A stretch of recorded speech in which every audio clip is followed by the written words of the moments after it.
Good morning future officers. I welcome to all of you to ITO classes. दोस्तों, आज है अक्टूबर 21, Thursday का दिन है और हम लोग करने वाले हैं द इंडियन एक्सप्रेस के न्यूज़पेपर की एनालिसिस। मेरा नाम है सत्येंद्र चौधरी और रोज की तरह कुछ सिलेक्टेड टॉपिक्स आपसे हम लोग करने वाले हैं। लेकिन आगे बढ़ने से पहले, जैसा हम लोग रोज करते हैं, हम लोगों ने कल आपसे एक MCQ पूछा था, वो आपके सामने है और आज का नया MCQ भी आपके सामने है। कल वाला जो MCQ था वो था ब्लैक कॉटन सॉइल के बारे में पूछ रहा था। The black cotton soil in India has been formed due to the weathering of brown forest soil, fisher volcanic rock, granite and schist, shale and limestone. कई बच्चों ने इसका बहुत सही आंसर दिया। इसका करेक्ट आंसर होता है बी, यानी कि फिशर वोल्केनिक रॉक। देखिए, जब इंडियन प्लेट जब आपका गोंडवाना से टूट गई थी तो वो नॉर्थ की तरफ इस तरह से शिफ्ट होना शुरू हुआ था। लेकिन जब वो शिफ्ट हो रही थी तो वहां पे एक रीयूनियन हॉटस्पॉट था। क्या नाम था? Reunion hotspot. हॉटस्पॉट क्या होता है? ये एक वोल्केनो ही होता है। ओके। और इसके नीचे से जो है बेसिक मैग्मा बाहर निकलता है। तो जब इंडियन प्लेट इस हॉटस्पॉट के ऊपर थी तो यहाँ से बहुत सारा बेसिक मैग्मा वो निकला था और वो हॉरिजॉन्टली स्प्रेड हो गया था। अब इंडियन प्लेट तो चली गई आगे, लेकिन हॉटस्पॉट रह गया वहीं पे। आज भी ये जो हॉटस्पॉट है रीयूनियन, वो मेडागास्कर के पास में पड़ता है। लेकिन जो वो मैग्मा उस समय बहुत मिलियंस ऑफ ईयर्स पहले जब वो हुआ था, स्प्रेड हुआ था, आज भी वो वहीं पे है। जो बाद में उसकी वेदरिंग हो गई और उससे हमारी बन गई ब्लैक कॉटन सोइल। इसलिए इसका जो सही करेक्ट आंसर है वो है आपका फिशर वोल्केनिक रॉक। ठीक है, आसान सा क्वेश्चन था, एनसीईआरटी बेस्ड क्वेश्चन था। आज का जो क्वेश्चन है वो पॉलिटी से लिया गया है, आपके सामने है। क्या कहता है? कहता है we adopted our parliamentary democracy based on the British model, but how does our model differ from the British model. कैसे ब्रिटिश मॉडल से हमारा मॉडल अलग है, उसके ऊपर बेस्ड होते हुए भी। पहला ऑप्शन कहता है as regards legislation to the British Parliament is supreme और the sovereign, but in India the power of Parliament to legislate is limited. मतलब ब्रिटेन के अंदर जो पार्लियामेंट है वो सुप्रीम है, उससे ऊपर कोई नहीं है, लेकिन इंडिया के अंदर पार्लियामेंट की पावर्स लिमिटेड है। क्या स्टेटमेंट ये करेक्ट है या नहीं है, वो आपको बताना है। दूसरा ऑप्शन कहता है in India, matters related to the constitutionality of an amendment of an act of the parliament are referred to the constitutional bench by the supreme court.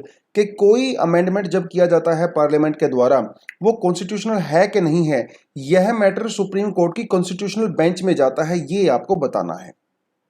Option आपके सामने है one only, two only, both one and two, neither one और two. इसका option बिल्कुल लक्ष्मीकांत से answer question लिया गया है। आपको वहां से आंसर इसका मिल जाएगा। आंसर फाइंड आउट करिए, टॉपिक आपको पहले से पता होगा।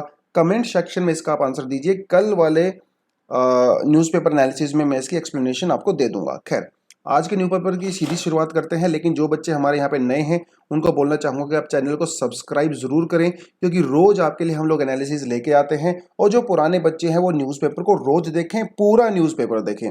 धीरे धीरे रोज जब देखोगे ना, हल्का हल्का इंप्रूवमेंट होगा। Over a period of time काफ़ी अच्छी अंडरस्टैंडिंग आपकी हो जाएगी सारे टॉपिक्स को लेके। ठीक है, चलिए शुरुआत करते हैं। आज फ्रंट पेज पे कोई खास न्यूज़ नहीं है। Education to travel outward remittance की ये कोई खास बात नहीं है।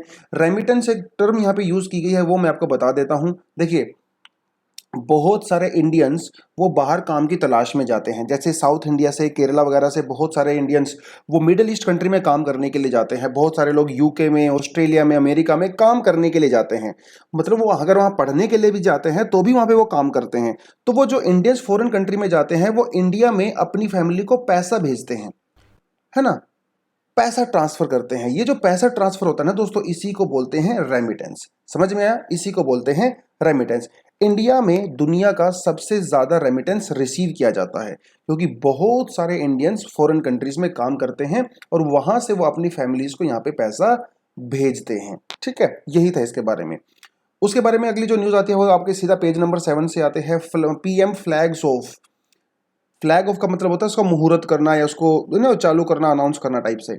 Kushinagar airport says will help the region's economy. अब ये कुशीनगर में जो है नया एयरपोर्ट, इंटरनेशनल एयरपोर्ट बेसिकली एक स्टार्ट किया गया है, क्योंकि यहाँ पे बुद्धिज्म को, टूरिज्म को यहाँ पे बढ़ावा देना है। इसके बारे में आज के एक्सप्लेन सेक्शन में हम लोग 2 मिनट में अभी थोड़ा सा डिटेल में पढ़ेंगे, क्योंकि एक्सप्लेन सेक्शन में इसके बारे में और बुद्धिज्म के बारे में काफ़ी कुछ बता रखा है। उसके अलावा यह जो न्यूज़ है वो रिपीटेड न्यूज़ है, कल भी हम लोग इसको कर चुके थे। कैसे आपका अरुणाचल प्रदेश वाले रीजन में चाइना अपने पैरों को फैलाने की कोशिश कर रहा है, कहाँ कैसे उनकी सिक्योरिटी मतलब वहाँ की जो आर्मी है हमारी डिफेंस फोर्सेस के ऊपर प्रेशर बनाने की कोशिश कर रही है, और इंडिया उसको कैसे टैकल करने की कोशिश कर रहा है। ये मैंने आपको कल भी बताया था कि M777 आर्टिलरी गन जो होती हैं, होविजर, जो हम लोगों ने यूएसए से इंपोर्ट की थी, ये भी वहाँ पे लगा दी गई हैं। उसके अलावा चीनूक हेलीकॉप्टर भी वहाँ पे लगा दिया गया है। उसके अलावा और भी जो हमारे पास जो चीज़ें हैं सर्विलियंस वगैरह के लिए, ड्रोन वगैरह, वो भी हम लोगों ने लगा दी हैं ताकि हम उसको प्रॉपर तरीके से काउंटर कर सकें। उसके अलावा J&K में वो 4 मिलिटेंट मारे जा चुके हैं। ऐसा माना जा रहा है कि यही रिस्पॉन्सिबल थे, जो माइग्रेंट्स किलिंग हो रही थी ना वहाँ पे, कुछ बिहार के या यूपी के सहारनपुर के 2-4 लोगों को वहाँ पे मार दिया गया था। उनको मार दिया गया है अभी मिलिट्री के द्वारा, जो कि एक बहुत ही बढ़िया न्यूज़ मुझे यहाँ पे लगी। उसके अलावा जो पुंछ में मिलिटेंट अटैक अभी चल रहा था, वो तो अभी चल ही रहा है, वो खत्म नहीं हो रहा है, 10-12 दिन हो गए हैं उस बातों को। खैर, आगे कहता है Brazil India so biggest jump in the heat related deaths 2018 and 19। तो ये लैंसेट एक बहुत ही रिनाउंड और इंटरनेशनल एक हेल्थ मैगजीन है, एक पब्लिशर है और रिसर्चर भी है। इसका कहना है कि ब्राज़ील और इंडिया में पिछले कुछ सालों में सबसे ज़्यादा हीट रिलेटेड डेथ्स हुई हैं। हीट रिलेटेड डेथ्स हुई हैं स्पेशली, मतलब देख सकते हो 3.4 लाख पीपल जो 65 ईयर से ज़्यादा हैं वो मर गए हैं पिछले कुछ सालों में, जो कि बहुत चिंता का विषय है। इसका पूरे का पूरा कारण क्या है? कारण होता है इसका global warming. Global warming, temperature increase हो रहा है, डिफॉरेस्टेशन हो रहा है, लैंड डिग्रेडेशन हो रहा है, जिसकी वजह से यहाँ पे ये प्रॉब्लम है। हालांकि वेस्टर्न कंट्रीज़ में या यूरोपियन कंट्रीज़ में ये प्रॉब्लम इतनी ज़्यादा सीवियर नहीं है जितनी ये पाकिस्तान, बांग्लादेश, इंडिया वगैरह इन कंट्री में ज़्यादा प्रॉब्लम सीवियर हो जाती है। ठीक है, आप थोड़ा उसको देख लीजिएगा। एक्सप्लेन्ड सेक्शन आज का बहुत इंपॉर्टेंट है। क्या कहता है? देखिए, हमारी पार्लियामेंट के अंदर पिछले 1-2 साल से डिप्टी स्पीकर की पोस्ट खाली पड़ी हुई है, जो कि एक बहुत चिंता का विषय है। इसी मामले के में एक बड़ा इंटरेस्टिंग टर्न आया है उत्तर प्रदेश में। उत्तर प्रदेश की लेजिस्लेटिव असेंबली में अभी एक डिप्टी स्पीकर को अपॉइंट किया गया है। ठीक है, अपॉइंट किया गया है। यहाँ पे इंटरेस्टिंग चीज़ पता क्या है? उनका नाम है नीतीश अग्रवाल जी। अब इसका इंटरेस्टिंग बात पता क्या है? नीतीश अग्रवाल जी समाजवादी पार्टी की टिकट पे इलेक्शन लड़े थे, उसी से वो इलेक्शन जीते भी थे, लेकिन बाद में नीतीश जी ने अपनी पार्टी बदल के कर ली बीजेपी, तो वो पार्टी में चले गए दूसरी में। तो इनके ऊपर एंटी डिफेक्शन लॉ लगेगा, क्योंकि इन्होंने एक पार्टी छोड़ के दूसरी पार्टी ज्वाइन कर ली है। एंटी डिफेक्शन लॉ के अंदर जो डिसक्वालिफिकेशन होती है वो रिस्पॉन्सिबिलिटी किसकी होती है? स्पीकर की होती है। स्पीकर उसको डिसक्वालीफाई कर सकते हैं, लेकिन इंटरेस्टिंगली जो यूपी की असेंबली में स्पीकर हैं उन्होंने इनको डिसक्वालीफाई नहीं किया, क्योंकि इसके लिए कोई टाइम लिमिट नहीं होती है। अब बीजेपी ने अग्रवाल जी को क्या किया? डेप्यूटी स्पीकर बना दिया। टेक्निकली अभी भी ये समाजवादी पार्टी की टिकट पे ही एमएलए हैं, लेकिन इनको इलेक्ट किया गया है बीजेपी के द्वारा। तो काफी कॉम्प्लिकेटेड मैटर है। उसी को लेके आज के एक्सप्लेन सेक्शन में डेप्यूटी स्पीकर को लेके यहाँ पे कुछ बातें की गई हैं। क्या कह रहा है? कॉन्स्टिट्यूशन का कहता है डेप्यूटी स्पीकर के बारे में, आर्टिकल 93 कहता है डेप्यूटी स्पीकर के बारे में, कहता है कि तो हाउस ऑफ पीपल होता है, यानी कि हमारा जो पार्लियामेंट होता है या स्टेट लेजिस्लेटिव असेंबली होती है, हाउस ऑफ पीपल शैल, देखिए यहाँ पे मस्ट नहीं लिखा है, शैल लिखा है। एक एक टर्म इंपॉर्टेंट होती है कॉन्स्टिट्यूशन के मामले में। As soon as may be, मतलब जितना जल्दी हो सके, ये इसका हिंदी ट्रांसलेट मैं कर रहा हूं। आर्टिकल 93 कहता है the house of people shall as soon as may be choose 2 members, देखिए 2 मेंबर की बात कर रहा है, choose 2 members of the house to be respectively speaker and the deputy speaker their own so often as the office of the speaker or the deputy speaker being vacant, the house shall choose another member to be speaker or the deputy speaker as case may be। ये कहता है कि जैसे ही speaker या deputy speaker की जो post है वो खाली होती है, वेकेंट होती है, as soon as possible house को किसी को वहां पे इलेक्ट करना चाहिए। आर्टिकल 178 यही स्टेट लेजिस्लेचर के बारे में कहता है। ठीक है, आर्टिकल 93 कहता है पार्लियामेंट के बारे में, आर्टिकल 178 कहता है स्टेट लेजिस्लेचर के बारे में। मतलब जल्दी से जल्दी भैया आप स्पीकर और डेप्यूटी स्पीकर को पोस्ट को भरिए, ऐसा वो कहता है। अब क्या ये मैंडेटरी है? इसमें लेके थोड़ा सा डाउट है, क्योंकि यहाँ पे शैल वर्ड का यूज किया गया है, मस्ट वर्ड का यूज नहीं किया गया है, इसलिए कुछ एक्सपर्ट्स का कहना है कि ये कंपलसरी नहीं है, कुछ का कहना है कि कंपलसरी है। अब यहाँ पे लिखा हुआ एज सून एज में भी, मतलब जितना जल्दी से जल्दी हो सके। अब इसके लिए कोई टाइम लिमिट थोड़ी बताइए, सिर्फ ये लिखा है जल्दी से जल्दी। तो इसी को लेके थोड़ा सा यहाँ पे जो पॉलिटिकल पार्टीज होती हैं वो इस लूप होल का फायदा उठाती हैं। एक्चुअली वो वर्ड गेम खेलती हैं, शब्दों का खेल खेलती हैं। ठीक है, अब देखें यहाँ पे समस्या क्या है। समस्या यहाँ पे ये है, और एक कन्वेंशन चली आ रही है कि जो स्पीकर होता है, जो या तो स्टेट असेंबली में या पार्लियामेंट के अंदर जो स्पीकर होता है लोकसभा में, वो इलेक्शन के बाद जब पहला सेशन होता है उस सेशन में ही उसको इलेक्ट कर लिया जाता है। और जनरली ऐसा एक कन्वेंशन है कि जो डेप्यूटी स्पीकर होता है उसको सेकंड सेशन में इलेक्ट कर लिया जाता है अपने मेंबर के बीच में से ही। ठीक है, ये आपको यहाँ पे समझ में आया। और वो कहता है कि यूजली ये डिले नहीं होता है, क्योंकि जो रूल 8 होता है, rule of procedure and the conduct of business का, वो कहता है कि जल्दी से जल्दी आप स्पीकर को अपॉइंट यहाँ पे कर सकते हो, लेकिन इसके लिए कोई डेट फिक्स नहीं की गई है। डेप्यूटी स्पीकर के इलेक्शन के लिए जो डेट फिक्स की जाती है एक्चुअली वो स्पीकर के द्वारा ही की जाती है। और स्पीकर कौन होता है? वो जो रूलिंग पार्टी होती है उसी का मेंबर होता है। इसका मतलब स्पीकर रूलिंग पार्टी के इंस्ट्रक्शंस पे ही काम करता है। Are you getting this point? चलिए, अब क्या कहता है? अब कहता है कि अगर स्पीकर छुट्टी पे गए हुए हैं तो उनकी रिस्पॉन्सिबिलिटी कौन निभाता है? डेप्यूटी स्पीकर निभाता है। कहता है 95A(1) जो रूल है वो कहता है if the office of the speaker is vacant, तो उसकी ड्यूटी कौन फुलफिल करेंगे? डेप्यूटी स्पीकर करेंगे। और जब डेप्यूटी स्पीकर स्पीकर की पोस्ट पे होते हैं तो उनको सारी फैसिलिटी स्पीकर वाली ही मिलती हैं, उनको सारी पावर्स स्पीकर वाली ही मिलती हैं। इसका कई इन्होंने एग्जाम्पल भी दिया है, जैसे जो हमारे फर्स्ट स्पीकर थे जीवी मालवंकर जी, बाद में जो उनकी मृत्यु हो गई तो एम आनंद अयंगर जी ने उनकी पोस्ट संभाली थी एज अ एक्टिंग स्पीकर। ठीक है, उसके अलावा और भी इन्होंने एग्जाम्पल दे रखे हैं, जैसे पीएम सईद का एग्जाम्पल इन्होंने दे रखा है ना, और भी कई सारे एग्जाम्पल दे रखे हैं। कहने का मतलब ये है कि डेप्यूटी स्पीकर स्पीकर की पोस्ट को भर सकता है जब स्पीकर की पोस्ट खाली होती है, किसी भी रीजन की वजह से हो सकती है। अब देखिए यहाँ पे क्या कहता है, does being deputy speaker protect MP और MLA from the law of the disqualification, जैसा इस केस में हुआ है। यानी कि अग्रवाल जी के ऊपर डिस्क्वालिफिकेशन के चार्ज लगे हुए थे, अभी जब इनको डेप्यूटी स्पीकर बना दिया गया है तो क्या उन चार्ज को ड्रॉप कर दिया जाएगा? ऐसा नहीं है। अगर आपके ऊपर डिस्क्वालिफिकेशन का चार्ज है और आप स्पीकर या डेप्यूटी स्पीकर बन जाते हो, वो आपके ऊपर चार्ज कंटिन्यू रहता है। अब देखिए यहाँ पे जो गड़बड़ घोटाला जो फ्रॉड हो रहा है, क्या कोर्ट इस पे इंटरवीन कर सकता है? ऐसा नहीं होता।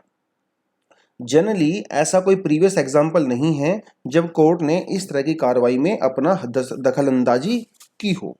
जनरली जो लेजिस्लेटिव हाउस होते हैं उसके प्रोसीजर में कोर्ट किसी तरह का इंटरफेयर नहीं करता है, तो ऐसा माना जा रहा है कि इस प्रेजेंट केस में भी नहीं करेगा। हालांकि कोर्ट सरकार को कारण पूछ सकता है कि क्या कारण है कि आपने इस तरह की अपॉइंटमेंट यहाँ पे की है।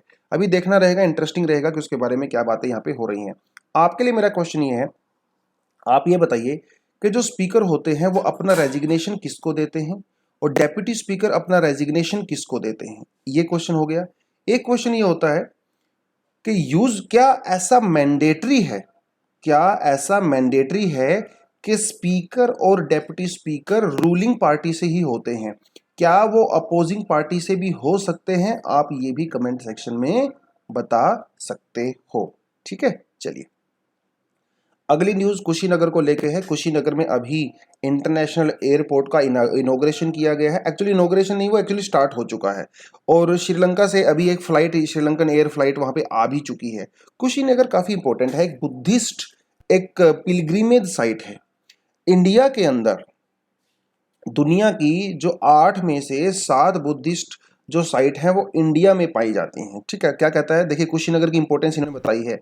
कुशीनगर दोस्तों ईस्टर्न यूपी में पड़ता है। कुशीनगर एक वो शहर है जहां पे महात्मा बुद्ध जी को महापरिनिर्वाण मिला था 483 BC में, मतलब लगभग 2500 साल पहले।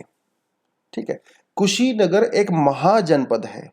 एंशिएंट हिस्ट्री में हम लोग 16 जनपद के बारे में पढ़ते हैं, जिनमें से कुशीनगर भी एक जनपद है। कुशीनगर की खोज पता कब की गई थी? 1876 में। किसने की थी? अलेक्जेंडर कनिंघम और ACL कार्लिल ने किया था। उन्होंने एक बहुत मेन जो स्तूपा है वहां पे उसकी खोज की थी। और 6 मीटर लॉन्ग स्टैच्यू, देखिए कुशीनगर के स्टैच्यू की एक बहुत खास बात है, ये कुछ गिने चुने जगह में से ऐसी है जहां पे महात्मा बुद्ध की बैठी हुई नहीं बल्कि लेटा हुआ स्टैच्यू है। कुशीनगर में महात्मा बुद्ध जी का जो स्टैच्यू है वो लेटा हुआ है, वो सो रहा है रादर देन वो बैठे हुए हैं मेडिटेशन वाली पोजीशन में। ये बड़ा इंटरेस्टिंग चीज है, यहाँ पे एग्जाम वगैरह में कई बार इस तरह की चीजें आपसे पूछ लेते हैं।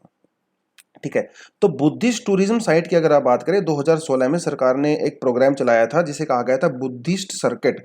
तो इस बुद्धिस्ट सर्किट में जो भी बुद्धिस्ट जो साइट हैं उनको विजिट करने की यहाँ पे बात चल रही है। ठीक है, अगर आप बुद्धिस्ट सर्किट की बात करो, इसमें कौन कौन से सिटीज आते हैं? बोध गया आता है, वैशाली, राजगीर इन बिहार, कुशीनगर, सारनाथ, ठीक है, श्रावस्ती इन यूपी और लुम्बिनी इन नेपाल। अगर किसी को कोई टूरिस्ट आता है फॉरेन कंट्री से तो इन जगह पे उसको घुमाया जाता है। बुद्धा के बारे में बताया गया है कि बुद्धा जो है, इनका जो नाम था वो था सिद्धार्थ गौतमा।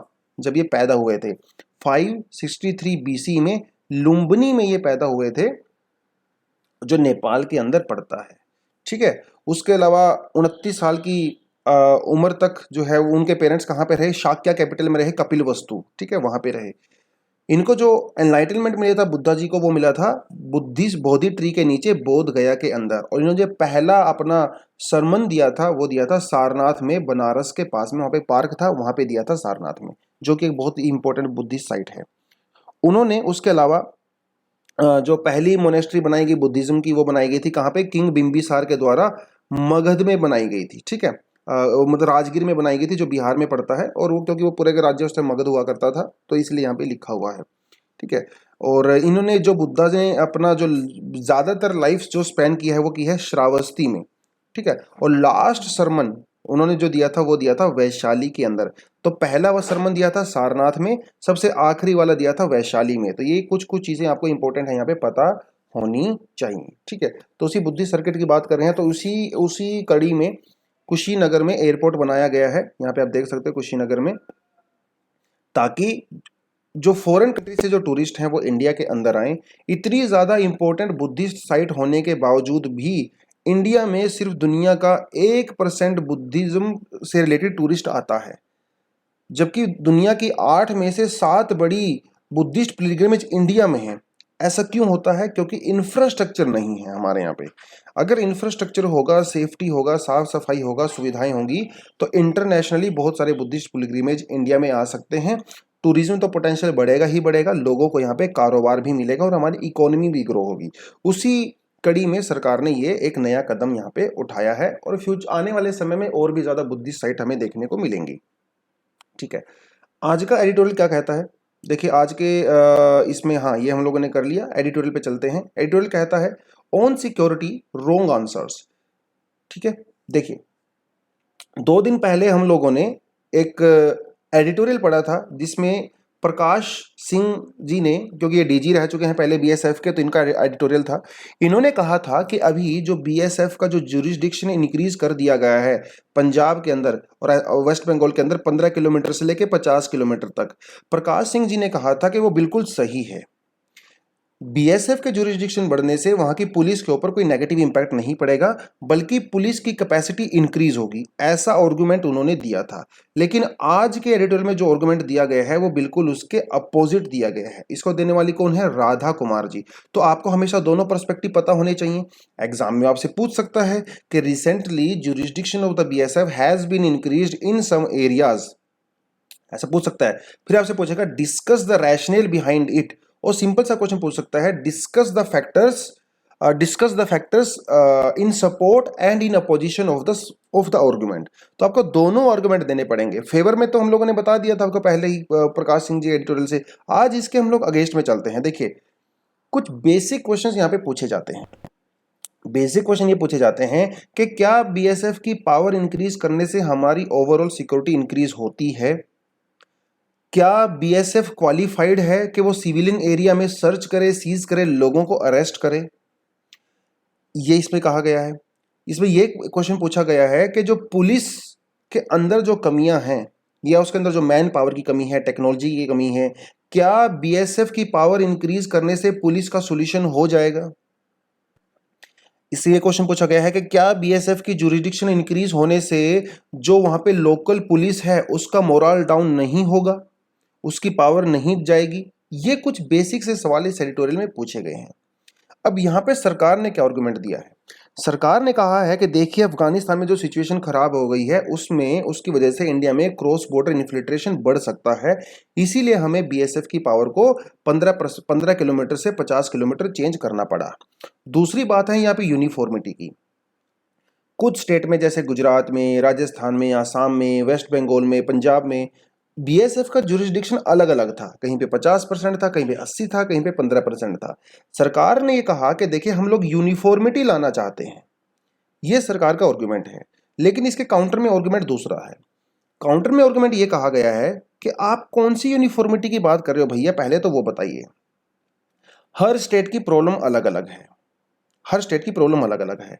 जे एंड के में जो प्रॉब्लम है वो है क्रॉस बॉर्डर इन्फिल्ट्रेशन की। पंजाब में जो प्रॉब्लम है वो है स्मगलिंग की। आसाम में जो प्रॉब्लम है वो है इलीगल माइग्रेशन की। गुजरात में जो प्रॉब्लम है वो है स्मगलिंग की। अब हर एरिया की प्रॉब्लम्स अलग अलग हैं, इसलिए आप कौन सी यूनिफॉर्मिटी की बात कर रहे हो?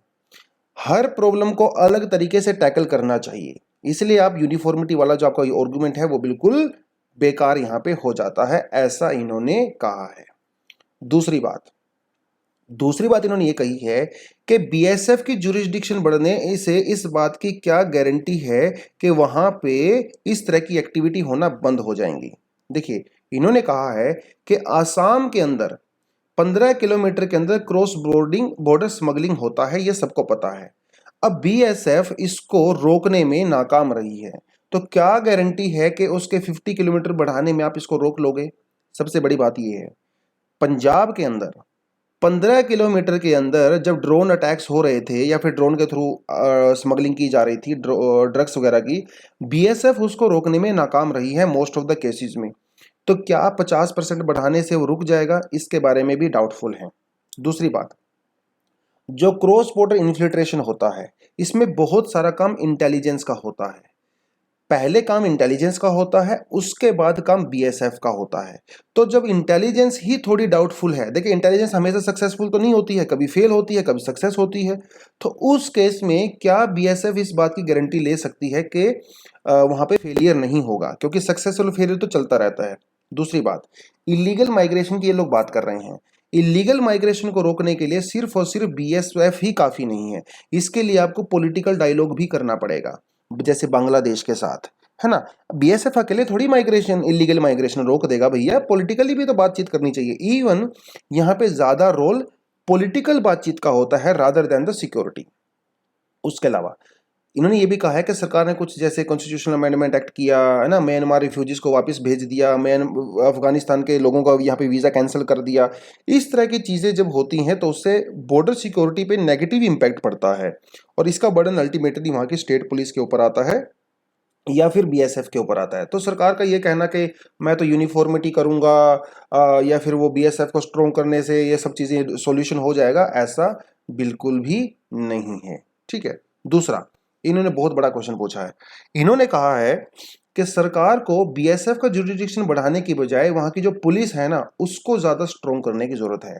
पुलिस रिफॉर्म की रिक्वायरमेंट है। देखिए, सरकार भी इस बात को मानती है कि पुलिस हमारे यहाँ पे कैपेबल नहीं है, बहुत ज्यादा कैपेबल नहीं है इस तरह की एक्टिविटी को रोकने के लिए।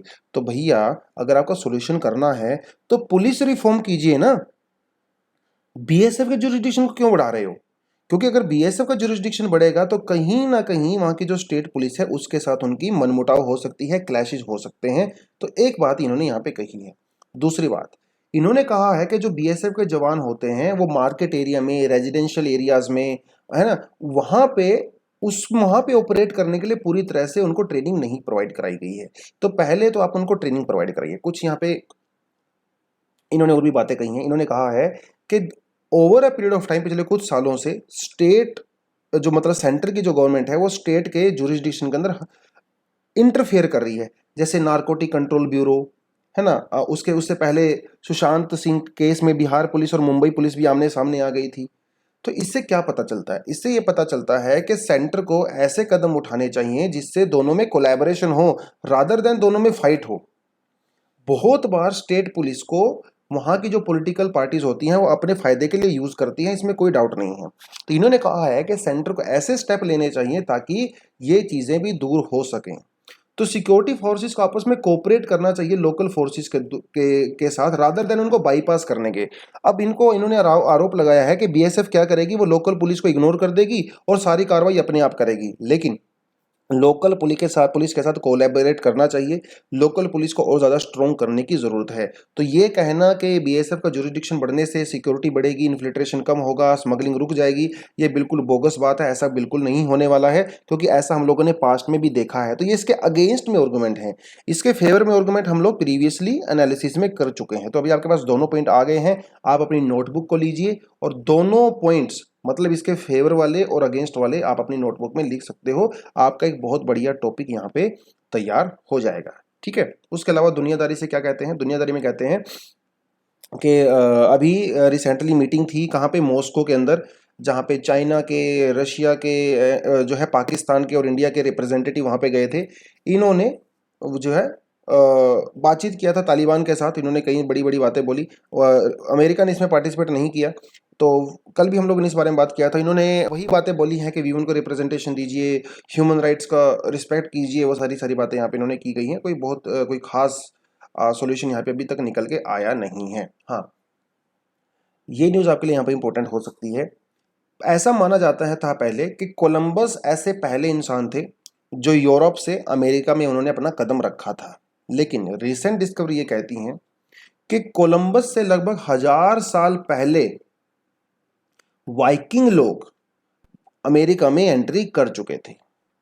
वाइकिंग जो होते हैं ना, ये एक एंशियंट ट्राइब थी, मतलब एंशियंट लोग थे जो नॉर्वे में, स्वीडन में और डेनमार्क में रहते थे। वाइकिंग एक बहुत बढ़िया नेटफ्लिक्स पे एक सीरीज भी है, वो भी देख सकते हो। ये एक्चुअली वो नई नई जगह पे जाते थे और वॉरियर्स थे, लड़ाइयाँ लड़ते थे बहुत ज़्यादा, एकदम एक्सट्रीम बढ़िया वाले लोयर ये वॉरियर हुआ करते थे। तो इन्होंने कहा है कि बहुत साल पहले, बहुत साल पहले वाइकिंग लोग अमेरिका में जा चुके थे। कोलंबस भाई साहब तो 1000 साल के बाद गए हैं, ऐसा इन्होंने कहा है कि कम से कम 1500 साल पहले वाइकिंग वहां पे जा चुके थे। तो ये कहना कि कोलंबस वहां पे गया है, तो अगर ये कहना कि कोलंबस ने अमेरिका की खोज की थी, तो ये अपने आप में अभी गलत साबित यहाँ पे हो गया है, क्योंकि वाइकिंग के वहाँ पे एग्जैक्टली एविडेंस मिले हैं। तो इनकी जो बोट वगैरह है वहाँ पे डिस्कवर की गई हैं, इनके कुछ अवशेष मिले थे इनकी बोट्स के, जिनकी एज को नहीं वो किया गया है कार्बन डेटिंग वगैरह के द्वारा। तो वो सारी की सारी चीज़ें यहाँ पे हैं। तो एक तो वाइकिंग आपको पता होना चाहिए कहाँ से बिलोंग करते हैं। ठीक है, कोलंबस वगैरह के बारे में आपको सारी चीज़ें पता ही हैं। तो एक ये थोड़ा सा आर्टिकल था यहाँ पे।